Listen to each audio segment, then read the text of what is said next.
দীর্ঘ ৬,৩১৪ দিন পর বাংলাদেশের আকাশে এ যেন এক অন্যরকম অনুভূতি। মাতৃভূমিতে ফেরার অনুভূতি সামাজিক যোগাযোগ মাধ্যমে এভাবেই প্রকাশ করলেন বিএনপির ভারপ্রাপ্ত চেয়ারম্যান তারেক রহমান।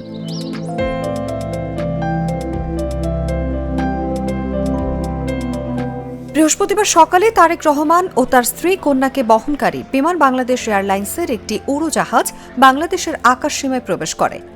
দেশের আকাশসীমায় প্রবেশের পর বিমানের ভেতরে বসে থাকা নিজের একটি ছবি শেয়ার করে এই অনুভূতি প্রকাশ করেন তিনি। এছাড়াও ঢাকায় অবতরণের পর তারেক রহমান লেখেন, অবশেষে প্রিয় দেশের মাটিতে। এর আগে লন্ডন থেকে যাত্রা শুরুর পর তারেক রহমান সামাজিক যোগাযোগ মাধ্যমে লিখেছেন, ফেরা। দেশের মাটিতে ফিরে সামাজিক যোগাযোগ মাধ্যমে অনুভূতি প্রকাশ করেছেন তারেক রহমানের স্ত্রী জোবাইদা রহমান এবং কন্যা জাইমা রহমান।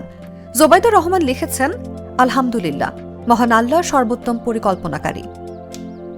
অবশেষে প্রিয় দেশের মাটিতে ভারপ্রাপ্ত চেয়ারম্যান তারেক রহমান। জাইমা রহমান লিখেছেন, বাংলাদেশের মাটিতে। এর আগে তারেক রহমানকে বহনকারী বিমান বাংলাদেশ এয়ারলাইন্সের একটি ফ্লাইট বাংলাদেশ সময় বুধবার রাত 12:15টায় লন্ডনের হিথ্রো বিমানবন্দর ত্যাগ করে। বৃহস্পতিবার বেলা 11:40 ঢাকার হযরত শাহজালাল আন্তর্জাতিক বিমানবন্দরে অবতরণ করে। বিমানবন্দরে তাদের স্বাগত জানান বিএনপির শীর্ষ নেতারা। নিউজ ডেস্ক, জাগো নিউজ।